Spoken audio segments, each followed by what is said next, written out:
같이 길 가는 것 즐거운 일 아닌가. 우리 주님 걸어가신 발자취를 밟겠네. 한 걸음 한 걸음 주 예수와 함께 날마다 날마다 우리는 걷겠네. 어린아이 같은 눈이 미련하고 약하나 주의 손에 이끌리어 생명길로 가겠네. 한 걸음 한 걸음 주 예수와 함께 날마다 날마다 우리는 걷겠네. 꽃이 피는 들판이나 험한 골짜기라도 주가 인도하는 대로 주와 같이 걷겠네.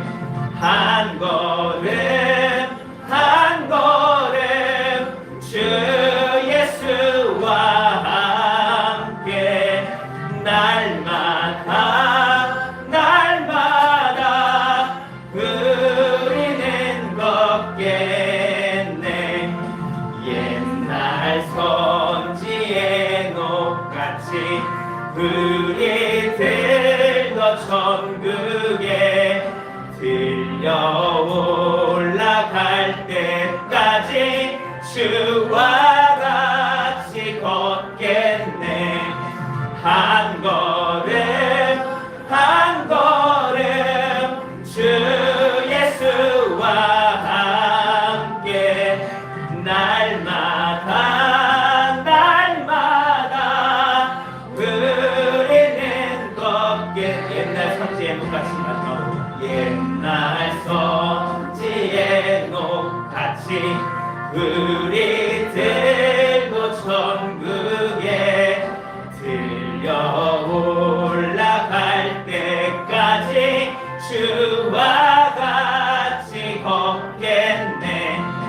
한 걸음 한 걸음 주 예수와 함께 날마다 날마다 우리는 걷겠네. 통화신송가 502장입니다. 세상을 넘어 한국에 가도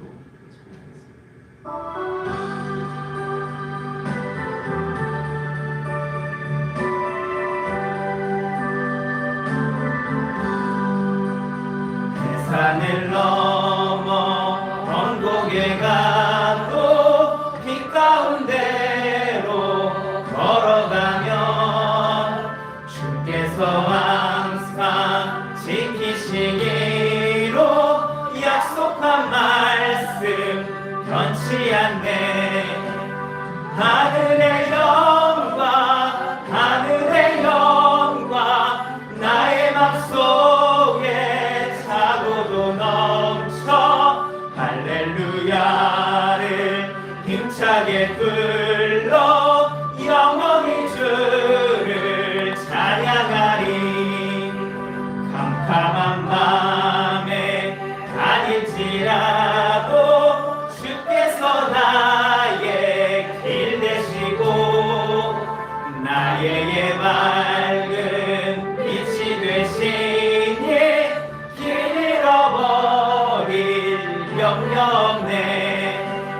하늘의 영광 하늘의 영광 나의 맘속에 차고도 넘쳐 할렐루야를 힘차게 불러 영원히 주를 찬양하리. 광명한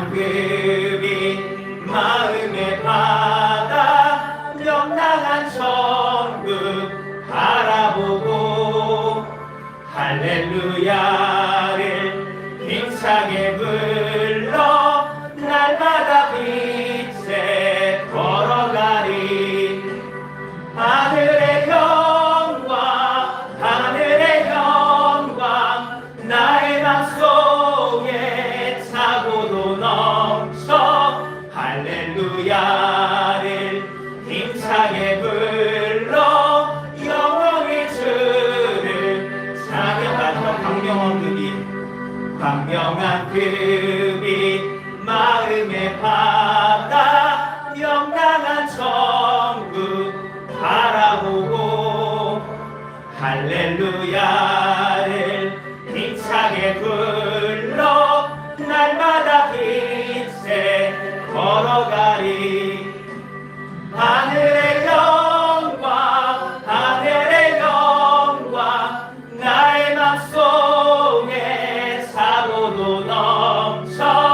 할렐루야를 힘차게 불러 영원히 주를 찬양하리.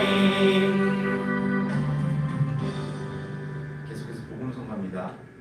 낮에는 해처럼 밤에는 달처럼.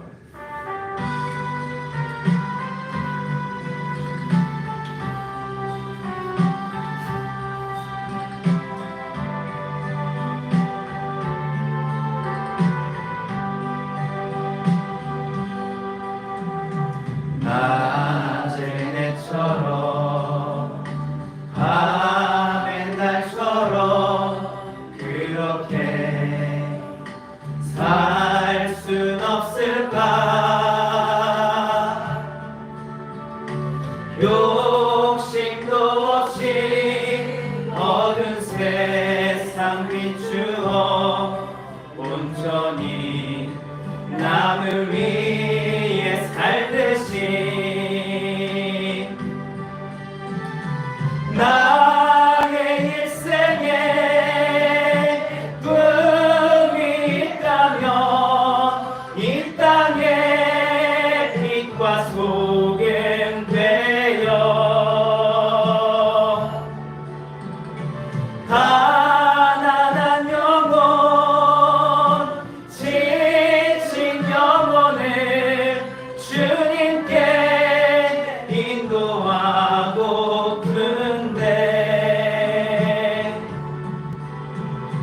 나의 욕심이 나의 못난 자가 언제나 커다란 짐 되어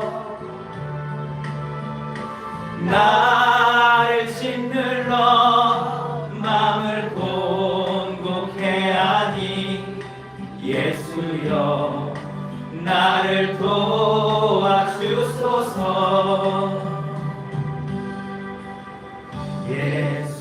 예수님처럼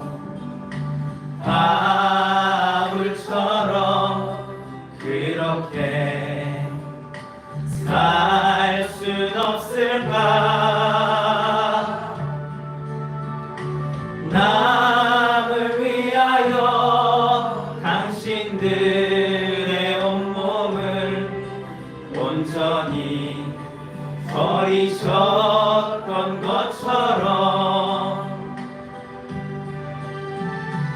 주의 사랑은 베푸는 사랑 값없이 거저주는 사랑.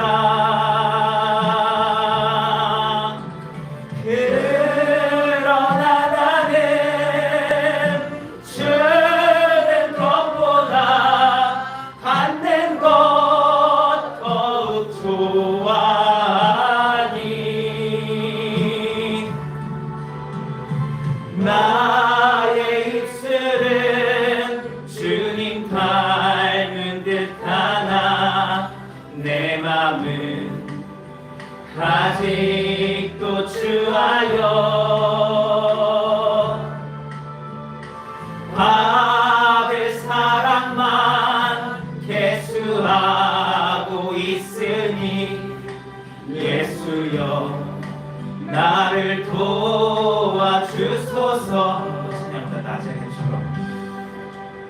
낮엔 해처럼 밤엔 달처럼 그렇게 살 수 없을까?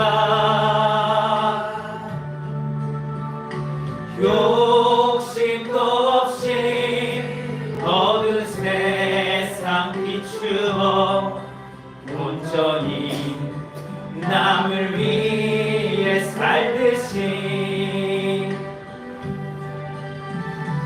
나의 일생에 꿈이 있다면 이 땅에 빛과 소금 되어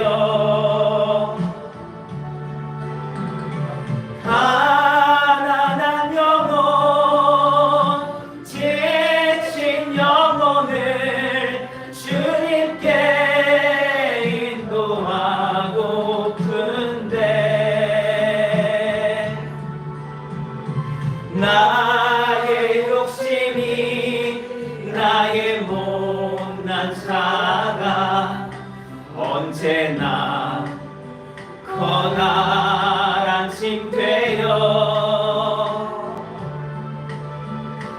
나를 짓눌러 마음을 곤곡해 하니 예수여 나를 도와주소서.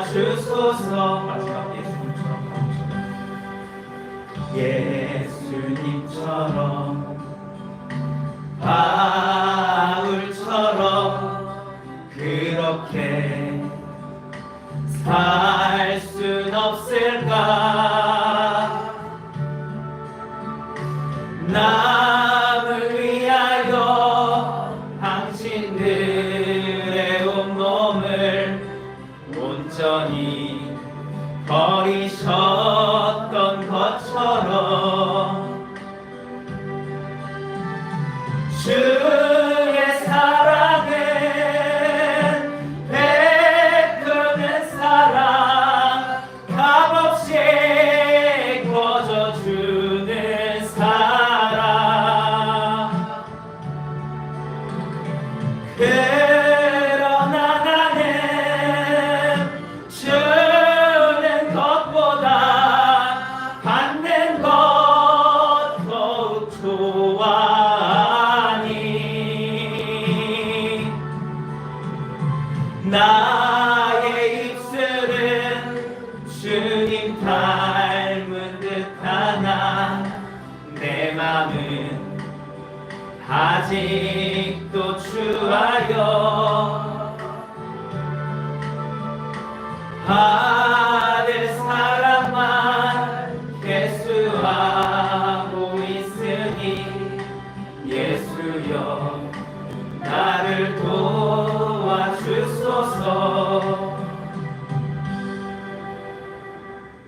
부분 성가입니다. 나 주님의 기쁨 되기를.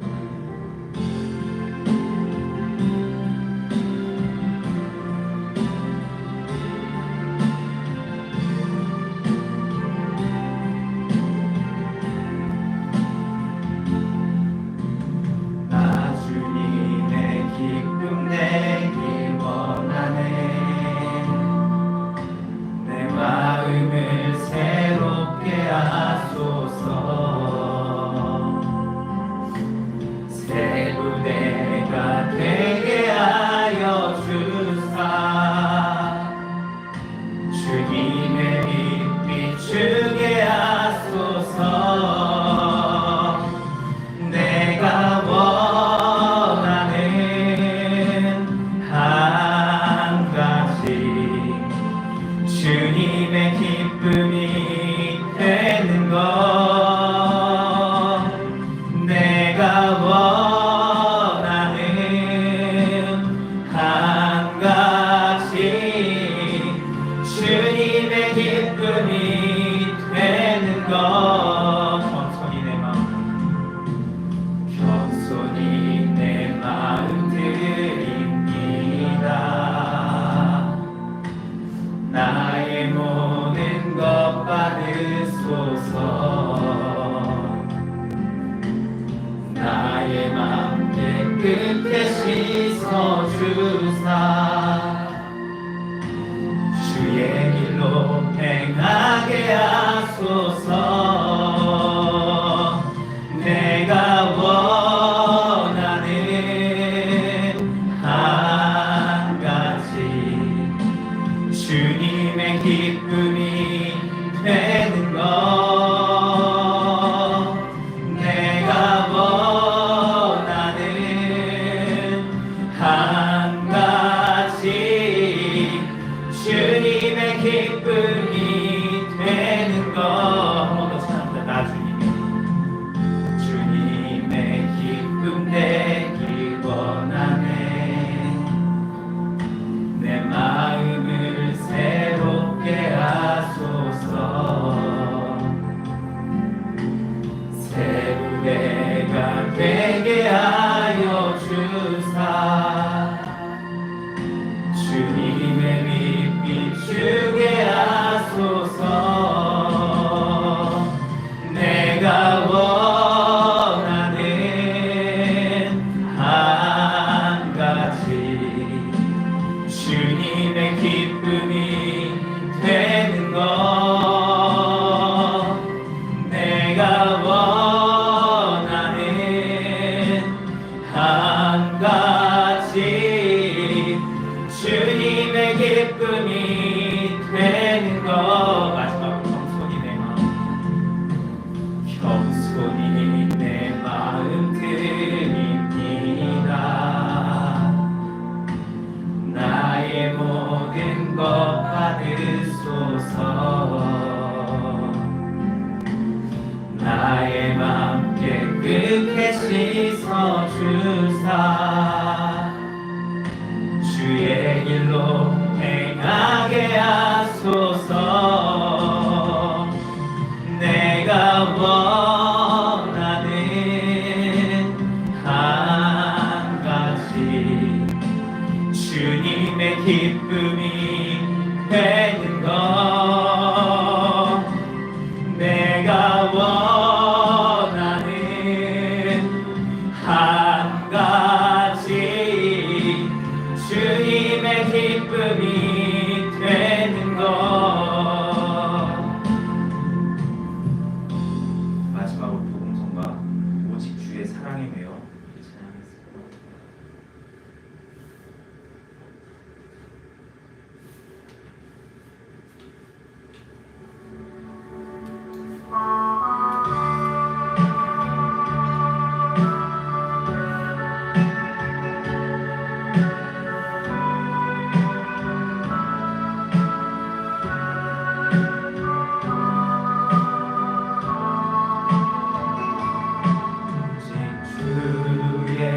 사랑에 매여 내 영 기뻐 노래합니다.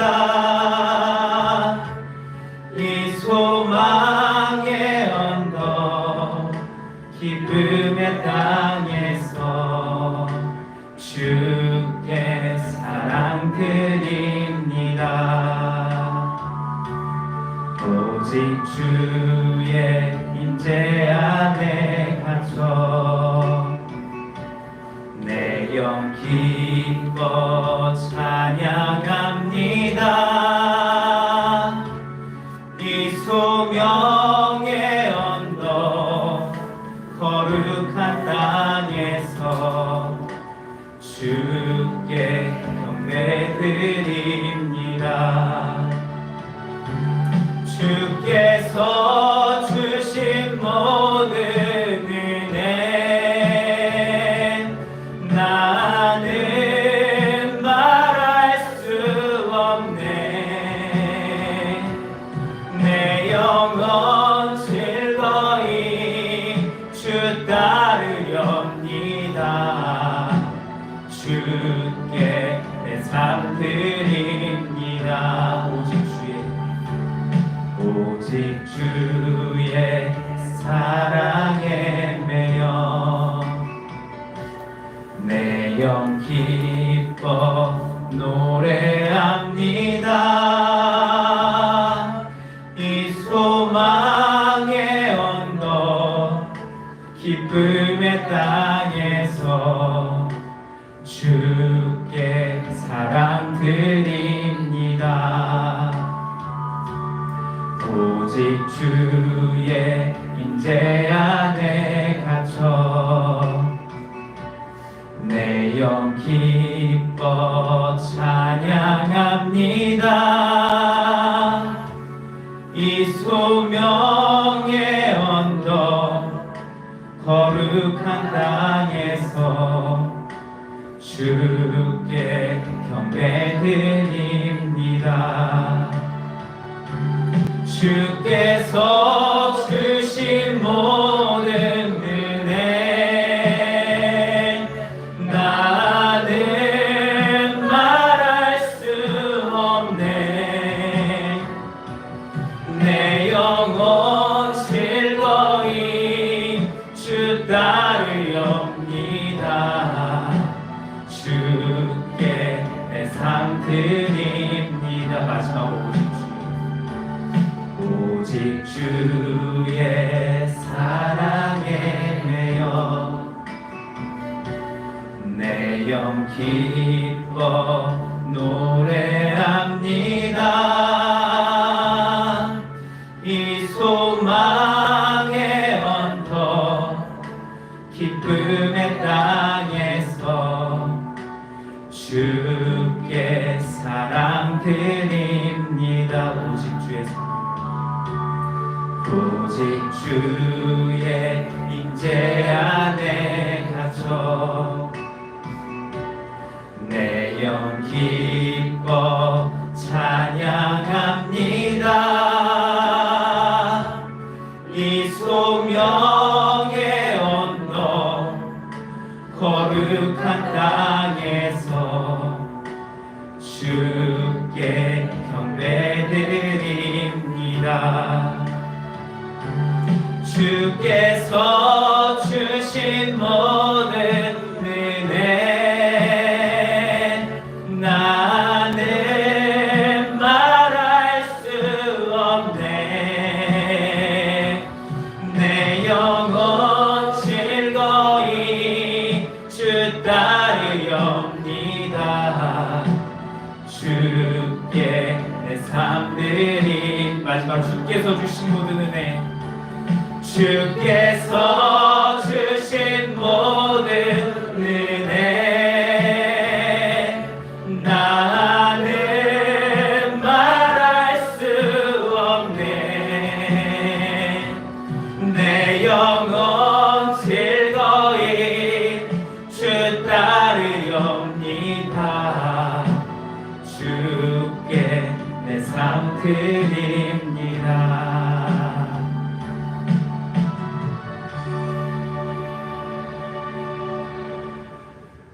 말씀을 나누기 전에 잠깐 기도하겠습니다. 주님, 이 시간 저희들이 찬양을 드렸습니다. 이 찬양들이 저희들의 각 개인의 고백이 되기를 원합니다. 정말 주님을 바라보면서 주님을 사랑한다 고백하고 저희들이 부인하며 살아가며 저희가 수 있도록 도와주세요. 말씀을 나눕니다. 이 부족한 자와 말씀을 전하여서 아버지의 뜻이 얼마나 잘 전달될까 걱정도 되지만 저는 드러나지 않게 하시고 아버지의 말씀만 드러나게 해주시고 성도님들 한 분 한 분에게 지혜영을 허락해 주셔서 아버지의 뜻은 잘 전달되는 시간 되게 될 수 있도록 좀 도와주세요. 사랑하신 예수님의 이름으로 소원하며 기도드렸습니다. 아멘. 이제 무엇을 전해야 할까 기도하는 가운데 주님께서 주신 말씀은 어떻게 보면 저에게 주신 말씀이기도 한데요. 물처럼 되라. 오늘 말씀 제목은 물처럼 되라입니다. 물처럼 되라. 물처럼 되라. 이 물처럼 되라는 주님의 말씀이 어떤 의미인지 다 아시나요? 물처럼 되라. 어떻게 참 무거운 내용일 수도 있는데요. 나눠보는데 이 물처럼 되라는 주님의 말씀의 의미는 물의 어떤 특성을 닮으라는 말씀이었어요. 그리스도인인 우리가 물처럼 되기를 원한다. 그럼 물의 어떤 특성을 담기를 원하신 걸까요? 물에 여러 가지 특성이 있겠지만 기도 중에 저에게 조명시켜 주신 물의 특성이 있겠습니다. 첫 번째로는 물엔 틀이 없다는 거예요. 틀. 이미 계속 알고 계시죠? 나눠드려서 아시다시피 물은 틀이 없어요. 그래서 어떤 장애물도 다 통과해서 지나갈 수 있습니다. 왜? 틀이 없습니다. 물은 어떻게 생겼나요? 물 1리터는 어떤 모양으로 생겼죠? 물 어떻게 생겼어요? 물이 어떻게 생겼는지 우리는 말할 수가 없어요. 왜? 물은 틀이 없으니까. 물은 이렇게 생겼어. 난 모양이 없는 거예요, 물에는. 그리고 우리의 신앙 역시 물처럼 틀이 없어야 됩니다. 왜냐? 그래야 삶의 문제들 앞에서, 장애물 앞에서 자유롭게 통과할 수 있게 되거든요. 신앙에 틀이 없어야 된다는 얘기가 좀 아득하실 수 있어서 예를 한번 들어보겠습니다. 전 예전에 한 교회 공동체에서 메시아닉 유대인을 만난 적이 있었어요. 근데 그 메시아닉 유대인은 레위인이었는데 그 사람이 이런 얘기를 했다는 거예요. 그러니까 제가 전에 살짝 이렇게 보기만 했는데 전에 들은 얘기로는 그 사람은 바다에 사는 개를 먹지 않는데요. 꽃게 이런 걸 안 먹는다는 거예요. 지금 왜 안 먹냐 했더니 개는 땅에 떨어진, 그러니까 바다에 가라앉아 있는 그 찌꺼기를 먹는 존재이기 때문에 부정한 동물이다, 이렇게 얘기를 했다는 거예요. 부정한 동물이다. 그래서 자기는 구별된 선민이 유대인인 자신은 부정한 음식을 먹지 않는다. 그래서 자기는 평생 게를 먹지 않았다는 거예요. 그 맛있는 게를 그는 먹지 않았다는 거예요. 자, 이 사람에 대해서 어떻게 생각하세요? 정말, 아니, 이 사람의 결정에 대해서 어떻게 생각하세요? 게를 먹으면 정말 부정해지나요? 우리가 게를 먹으면 우리 더러워집니까? 또 전 예전에 한 경건주의 교회를 다녀본 적이 있어요. 그 교회는 정말 엄격했거든요. 그래서 항상 성도들한테 정장을 입게 권유했어요. 이게 거의 권유긴 한데 거의 강제적인 분위기였어요. 다 정장을 입거든요. 딱 이렇게. 왜냐? 그래서 제가 물어봤어요. 왜 우리는 이렇게 빡빡하게 전장을 다 입어야 됩니까? 그랬더니 이게 바로 내가 하나님을 향한 마음의 표현이다. 네가 하나님의 마음, 하나님 앞에 진심이라는 걸 또 어떻게 표현할 거니? 뭘로 표현할 건데?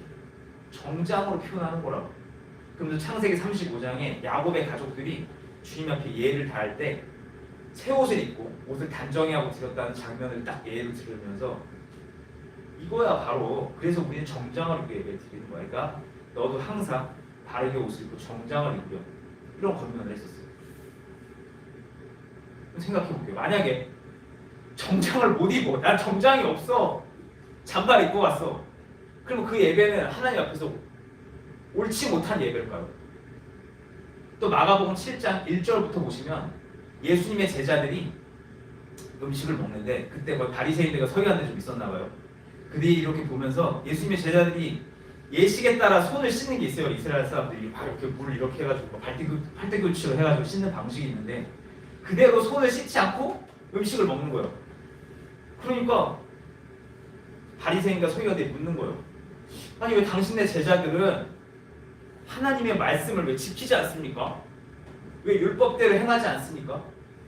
율법이 물어보는 거예요. 왜 전통을 따르지 않습니까? 유대의 전통을 따르지 않습니까? 근데 이 부분에 대해서 예수님께서 뭐 말씀하시는데 우리 생각을 해봐요. 정말 손을 씻지 않으면 그 손은 부정한 손일까요? 이게 손을 안 씻어서 음식을 먹으면 내가 먹는 음식들이 다 부정해서 내 안에 부정하게 되는 걸까요? 이 질문들, 이 사건들을 다 들어보시니까 제가 뭘 말씀드리고 싶은지 아시겠죠? 이 틀이라는 게 어떤 건지. 저는 개인의 취향을 존중합니다. 그래서 본인이 식사하는데 나는 개가 내 입맛에 안 맞아, 근데 난 못 먹겠어, 그러면 저는 권하지 않아요. 제가 대신 다 맛있게 먹죠. 의복도 그래요. 아니 좋은 옷 입고 하나님께 내 마음을 표현하는 거 좋다 생각합니다. 뭐 너저걸 입고 오라는 게 아니에요. 예, 좋은 옷 입고 하나님 앞에서 내가 깨끗하게 보이고 싶은 거 저는 나쁘지 않다고 봐요. 훌륭하다 봅니다. 또 율법 정결 예식에 따라서 손 깨끗이 씻고 이 손을 씻으면서 마음도 씻겠다는 그 본질을 이해하면서 손 씻는 거 나쁘지 않다고 봐요. 근데 문제는요, 그 행동들에 담긴 본질을 잊은 채 그 행동 자체들이 어떤 의롭다고 여겨지는 행동들, 교회 안에서 행해지는 그 의롭다고 여겨지는 행동들에 거기에 의로움을 주면서 그 법칙들에 고집하면서 개를 먹지 않고 부정하게 하지 않고 뭐 정장을 입고 손을 제대로 안 씻고 그렇게 행동을 하면서 자기 틀에 갇혀가지고는 하나님께서 주신 이 맛있는 개도 못 먹고 또 옷이 없으면, 제대로 된 옷이 없으면 교회 가는 게 부담스럽고 또 예식에 따라 손을 씻지 않으면 음식도 제대로 먹을 수 없는 그런 사람이 돼버린다는 거예요. 어떤 틀인지 다 아시죠? 이게 바로 본질을 잊은 형태만을 고집하는 경건의 틀입니다. 그리고 대표적인 예가 바리새인들이었죠. 그러면서 저는 지금 이 틀에 대해서 나누면서 바리새인들의 누룩에 대해서 먼저 말씀드렸어요. 이게 바리새인들의 누룩이에요. 근데 이런 경건의 틀만 있는 게 아니에요. 또 우리는 종종 이런 말을 합니다. 저도 이런 말을 많이 했고요. 종종 이런 말을 들어요. 나 원래 이런 사람이야. 나는 원래 이래. 그래서 못해. 왜? 나 그거 못하겠다 이거야. 나 원래 이런 사람이라. 나 원래 체질적으로다가 원래 이렇고 내 성격 원래 게을러. 나 원래 숙기가 없어. 나 원래 생각이 많아. 근데요, 그리스도 안에서는 원래 그런 나는 없어요. 세포 하나하나 인격의 그 세밀한 부분까지 만드신 창조주 하나님께서 나와 함께 계신다면 과거의 나의 원래 이런 모습들은 더 이상 나에게 제약이 될 수 없습니다. 나를 만드신 분이 나를 리모델링 하지 못할까요? 하나님께서 지시하신 그 일은요, 할 수 있기 때문에 말씀해 주신 거예요. 그리고 또 성경 분명히 말씀하시고 계시잖아요. 나에게 구하라고. 그런데 나는 원래 이래 하면서 생각하고 있는 그 틀, 그리스도 안에서 우리 모두 새롭게 될 수 있어요. 이전 것은 지나고 다 새 것이 됐거든요. 그러니까 물처럼 나의 그 틀 깨실 수 있길 바라겠습니다. 근데 만약 나의 틀은 난 잘 모르겠는데 나는 틀 없는 것 같은데 라고 생각하신다면 뭐 계셔도 되는데, 혹시라도 틀을 찾고 싶으시다면 주님께 가르쳐달라고 기도하시면 돼요. 그럼 주님께서 알려주시죠. 우리는 음성을 다 듣고 하나님께 조명을 받잖아요. 틀을 조명 받으셔야 돼요. 그래야 자유로울 수 있습니다. 그러면서 이 조명에 이어서 주님께서 떠오르게 해주신 말씀은 오늘 본문 말씀이에요. 이게 가장 오늘 내용을 전체를 아우르는 말씀인 것 같아서 제가 이거 본문으로 정했는데요. 고린도전서 9장 19절부터 23절 말씀입니다. 이거는 좀 양이 돼가지고 다 같이 교독을 할 맛이 있을 것 같아요. 고린도전서 9장 19절부터 23절 말씀. 고린도전서 9장 19절부터 23절 말씀. 교독하겠는데요. 제가 먼저 19절 읽겠습니다.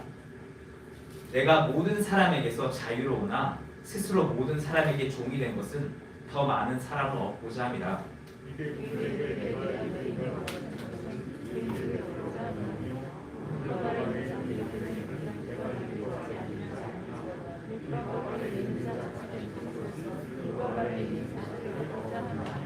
21절 율법 없는 자에게는 내가 하나님께는 율법 없는 자가 아니요 도리어 그리스도 율법 아래 있는 자이나 율법 없는 자같이 된 것은 율법 없는 자들을 얻고자 함이라.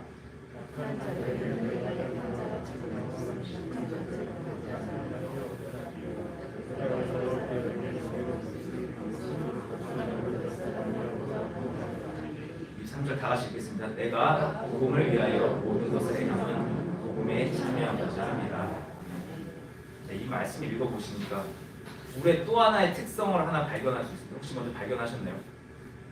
바로 유연함이에요. 상황에 따라 변할 수 있는 유연함. 물은요, 추울 때 얼음이 되고요, 또 좀 따뜻해지면 물이 되죠. 그리고 또 뜨거워지면 김이 됩니다. 그리고 물은 자신의 형태를 고집하지 않죠. 그러면서 그렇게 변한 자신의 모습 속에서 자신의 역할을 감당해 갑니다. 얼음이 되면 얼음의 역할을 해요. 김이 되면 김의 역할을 합니다. 그리고 물이 되면 역시 물의 역할을 하죠. 주어지는 환경 속에서 자신의 모습을 바꾸면서 자신의 모습에 따라 또 자신이 맡은 그 자리에서 맡겨진 일을 그냥 합니다. 이게 물이에요. 나에게 이것을 하나님께서 지시하시면 이 자리에서 이걸 하는 거예요. 그냥 상황에 따라서 나를 고집하지 않는 거죠. 유연하게 가는 거예요. 누굴 만났어요. 거기에 따라 유연하게 가는 거예요. 고집하지 않는 거예요. 이것이 무조건 진리야. 내가 생각하고 있는 것이 무조건 옳아. 이게 아닌 거예요. 바울 사도의 고백처럼 상황에 따라서 율법이 없는 자들이 율법이 없는 자처럼 하기도 하고 자유롭게 가는 거예요. 그런데 참 저는 이런 생각이 들었어요. 상황에 따라 물이 변한다 이거예요. 상황에 따라 물이 변해. 왜? 물에는 고정된 틀이 없기 때문에. 유연성. 근데 이런 물의 모습을 보면서 저는 무슨 생각이 들었냐면, 상황에 따라서 이렇게 자신을 바꾸고 입장을 바꾸는 물 참 정의롭지 못하다, 이런 생각을 제가 했어요. 저에게는요, 이 공이라는 게 대나무같이 올곧고 소나무같이 한결같은 게 공이라고 생각했어요. 저는 그렇게 느꼈거든요. 의라는 건 휘면 안 되는 거 아니야? 공이라는 건 상황에 따라 바뀌면 안 되는 거 아니야? 딱 서 있어야지. 상황에 따라 뭐 바꿔? 모양을 바꿔? 역할을 바꿔? 위치를 바꿔? 물은 뭔가 의롭지가 않은데, 이런 생각이 드는 거예요. 하나님께서 앞에서 연락에 말씀해 주셨는데도, 조명을 주셨는데도 저는 의롭지가 않은 것 같은데, 그러면서 의문을 가졌어요. 아니 근데 이런 물을 왜 물이 되라고 하셨을까? 이런 모습을 하나님께서 추구하시는 것과 이게 의라고 말할 수 있나? 그러면 고린도전서 9장 19절부터 바울 사도의 모습은 또 뭐지? 저런 모습을 의롭다고 할 수 있나?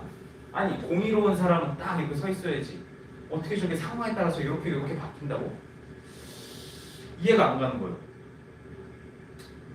그래서 제가 하나님께 의문을 갖고 있었죠. 저는 원래 의문을 잘 갖잖아요. 그래서 또 의문을 가졌어요. 이게 내가 제대로 들은 건가?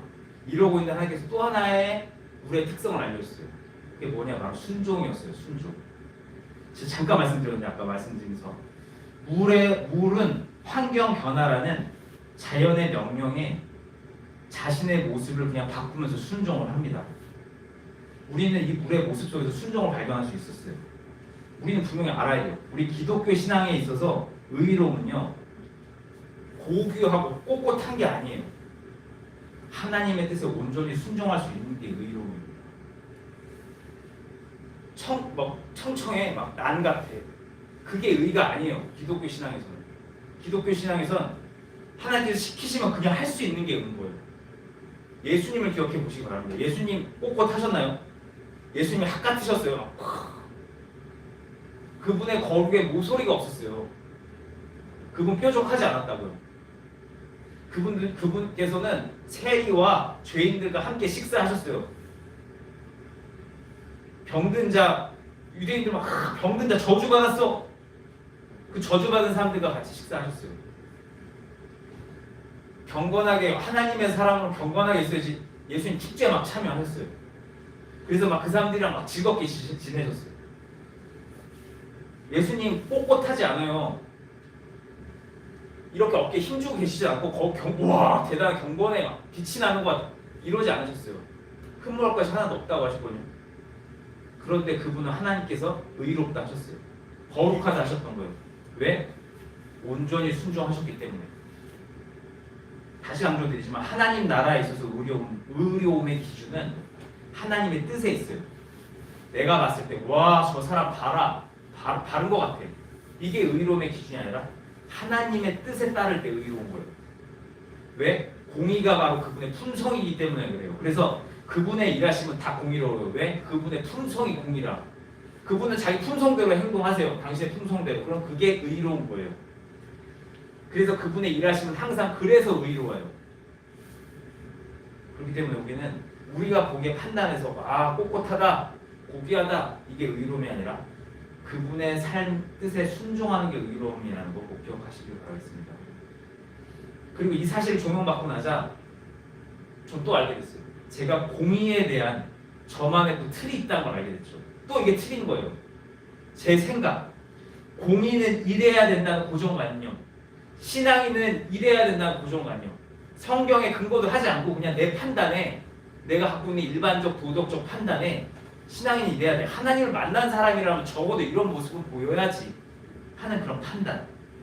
그래서 이 판단으로 누군가를 보면서 저 사람 하나 만났는데 어떻게 저럴 수가 있나, 저 사람 목사람도 어떻게 저럴 수가 있지, 그러면서 혼자 생각하고 혼자 시험 들고 이랬더라고요. 이러면서 제가 이것도 틀이구나, 이것 또한 깨야 되는구나. 아무튼 이번 사건 통해서, 이번 묵상을 통해서 이런 것들도 알게 됐어요.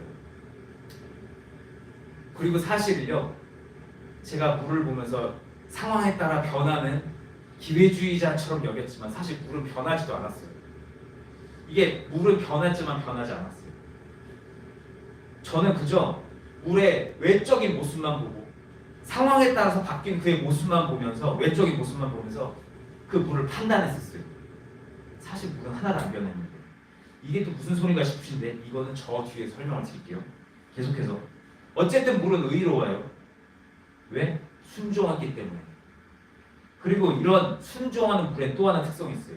뭐냐? 겸손함이에요. 겸손함.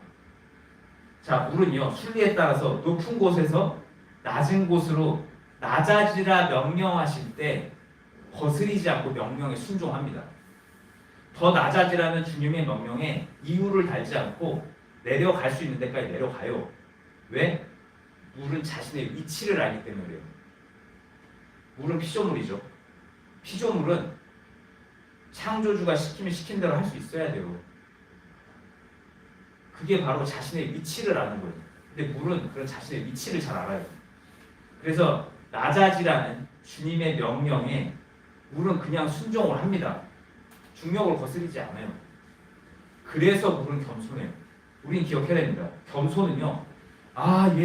제가 제가 부족하지요. 이게 겸손이 아니에요. 겸손은요. 나의 죄를 알고 그래서 영적 세계에서 나의 위치를 알고 영적 세계 속으로 들어가서 나의 위치를 아는 거예요. 내가 어떤 존재인지 나의 위치를 알고 내가 정말 아무것도 아니었구나라는 걸 알게 돼서 그분께서 낮아지라고 하실 때 분소리 없이 낮아지는 게 바로 겸손입니다. 이걸 억지로 내가 막 이렇게 해야지 이렇게 그게 아니에요. 기준이 내가 아니에요. 기준이 하나님께 있어요. 그래서 저는 계속 강조드리죠. 신앙생활은 진심이어야 된다고, 정직해야 된다고. 그래서 진심 어린 겸손은요, 내가 누군지 알 때부터 가능해요. 또 그렇게 순종하는 물은 주님의 명령에 모든 것을 덮을 수가 있어요. 물은 다 덮을 수가 있어요. 앞에서 나눠드렸듯이 물은 형태가 없잖아요. 틀이 없잖아요. 그래서 다 덮을 수 있어요. 그리고 그렇게 모든 것을 다 덮을 수 있는 물은 항상 순종하기 때문에 하나님의 명령에 더럽다고 하는 그 대상도 다 덮을 수 있어요. 주님께서 덮으라 하시면 물은 그 오염된 돌덩어리, 쇳덩어리를 분말 없이 가서 다 덮고 품습니다. 억지로 그 돌한테 요만큼은 좀 잘라냈으면 좋겠는데 요 정도는 조금 치워줬으면 좋겠는데 이런 말 하지 않아요. 그냥 덮는 거예요. 그리고 자기가 품죠.